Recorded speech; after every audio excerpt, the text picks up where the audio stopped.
Ini dunia baru, bener-bener dunia baru, percepatannya luar biasa, bisa menjadi siapa saja, Kicana bisa jadi siapa saja. Tapi yang tidak bisa dilampaui oleh anak modern, anak milenial cuman satu, kamu bisa menjadi lebih Arab dari orang Arab, kamu bisa menjadi Eropa lebih dari orang Eropa. Tapi kamu pergi ke negara manapun, kamu pasti ditanya pasportmu mana. Artinya identitas sebuah bangsa pasti menjadi identitas terakhir dari anak milenial, dan itu sudah dipersiapkan oleh Nahdlatul Ulama dengan semboyan-semboyan tentang kebangsaan. NKRI harga mati, hubbul waton minal iman, ya lal waton sudah dipersiapkan oleh Nahdlatul Ulama. Maka yang lain masih berbicara khilafiyah, yang lain masih berbicara ini dan itu, masih berbicara riba, tapi NU sudah mulai berbicara kebangsaan, hubbul waton minal iman. Artinya Nahdlatul Ulama sudah 100 tahun lebih maju daripada yang lain. Loh, jangan dikira kalau kemudian hubbul waton ini tidak persiapkan jangka panjang. Saat anak-anak bangsa lain datang ke sini cari makanan, saat anak-anak bangsa lain cari energi, saat anak-anak bangsa lain cari air, kita sudah punya proteksi cinta tanah air. Maka begitu cintanya sama tanah air, sampai ada fitnah-fitnah. Wah, itu ketua Banser kalau mati pasti pakai salam Pancasila, tidak ditanya marobuka tapi kamu pakai salam apa. Itu udah fitnah-fitnah, itu sudah mulai keluar untuk orang NU. Tapi nggak apa-apa. Kenapa? Sebelum Nahdlatul Ulama lahir, Mbah Khalil Bangkalan mendapatkan isyarah yang luar biasa, yang akhirnya membuat beliau mengirimkan tongkat sama tasbihnya kepada Kiai Hasyim Asy'ari. Karena Kiai Hasyim Asy'ari menunggu petunjuk dari Mbah Khalil, dan petunjuk Mbah Khalil sederhana, dapat isyarah, yuriduna ayutfi'u nurallahu bi afwahihim wa ya'ballah illa ayyutimma nurahu walau karihal kafirun.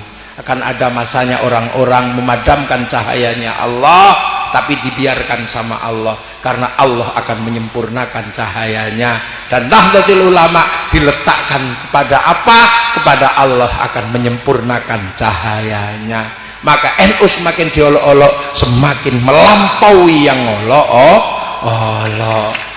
Sholawatan semakin diolok-olok, semakin rame. Kuburan diolok-olok, semakin rame.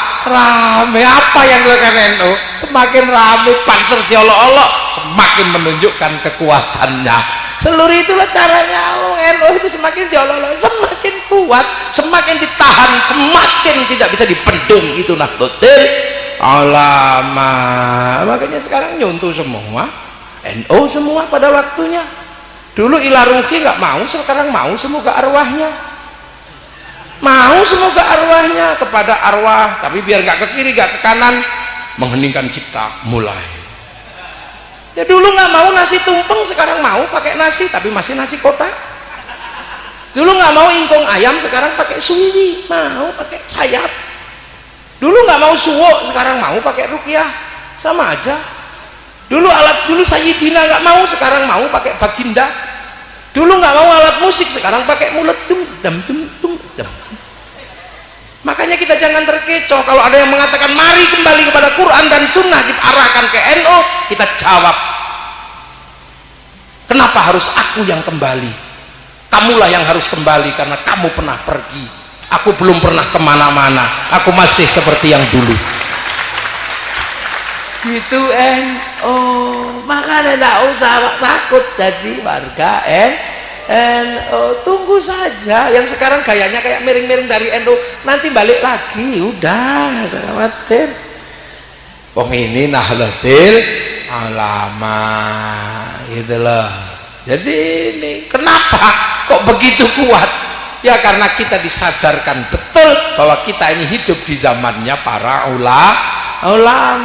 Makanya dibikinkan wadah namanya Nahdlatul Ulama, agar kita tidak lupa kedudukan kita sebagai muridnya ulama. Kalau sahabat ya Nahdlatul sahabat, Nahdlatul tabi'in, kita ini Nahdlatul Ulama. Maka gayanya ya kayak muridnya ulama. Ya kalau sholat ya ditunggu yang masih di sawah, itu kan gaya muridnya ulama, ya kan? Kalau masih belum datang tunggu wong muridnya ulama itu kalau sholat seling mundur, kadang masih di sawah, masih makani sapi, maka adzan zuhur mestinya jam setengah 12, kadang mundur sampai jam 2. Allahu akbar, Allahu akbar. Belum datang tunggu lagi, Robbana ya Robbana, sampai datang semua. Itu NU. Terus kalau sholat Allahu akbar ya gitu. Kenapa? Karena orang NU ini orang kampung biasa, matanya masih belum bisa sholat ya. Makanya kiainya Allahu akbar. Dan yang penting orang NU punya sarung ini mampu menjadi penahan aurat laki-laki baina surrah warruk, karena dilinting, akhirnya ada lintingannya di atas pusar, akhirnya Allahu akbar nyantol. Nggak perlu begini karena khawatir melorot, wong ada cantolannya di sini. Gak usah serius-serius ini guyon ini, jangan serius-serius nanti viral. Biasa orang Allahu akbar. Kenapa? Karena di belakangnya santrinya lihat. Kalau yang Allahu akbar, ya iku ini nyetop apa lah ini. Biasa lah. Terus sholat Allahu akbar. Orang NU tahu sholat di masjid itu nggak khusyuk di sekitar sini karena jauh dari Ka'bah. Ka'bah itu pemancar utama, masjid sini pemancar lokal, sinyalnya kadang hilang. Allahu akbar. Ada bakso lewat sinyalnya hilang. Ting ting ting, enggak Allahu akbar, hujan, ya Allah, kerupukku kehujanan. Akhirnya kiai ya udah deh, daripada sholat bocor kepalanya ke sana diimami surat bagus ya kepanjangan. Akhirnya apa? Ditambal sehabis sholat la ilallah pakai zikir. Ada yang protes, kenapa zikirnya gedek-gedek begini? Sahabat zikirnya diam. Sahabat murid Rasulullah wal jamaah pertama, murid langsung Rasulullah diam begini hatinya kepada Allah. Murid ulama Madura ikut diam, dia tidur. Makanya kalau ikut NU enak sampean, karena kalau nggak tidur bisa gedek. Terus kiainya bunyi la kok keras bunyinya, biar yang tua-tua dengar bisa menirukan. Lah kalau ikut yang itu bunyi apa nggak tahu. Bisa. Ini cara NU ya. Puasa ya biasa caranya santri. Kalau santri puasa ya pakai imsak biar mataharinya walaupun nggak kelihatan tidak bablas. Kalau orang Arab khaitil abyadi khaitil aswadinya kelihatan karena padang pasir, orang sini nggak kelihatan, maka pakai imsak. Itu pakai imsak. Setelah itu kalau puasa jangan terlalu banyak melek, karena orang sini kalau puasa nggak khusyuk, lihat jambu, lihat mangga, pengen makan. Kalau orang Arab lihat padang pasir khusyuk, karena nggak ada yang pengen makan padang pasir.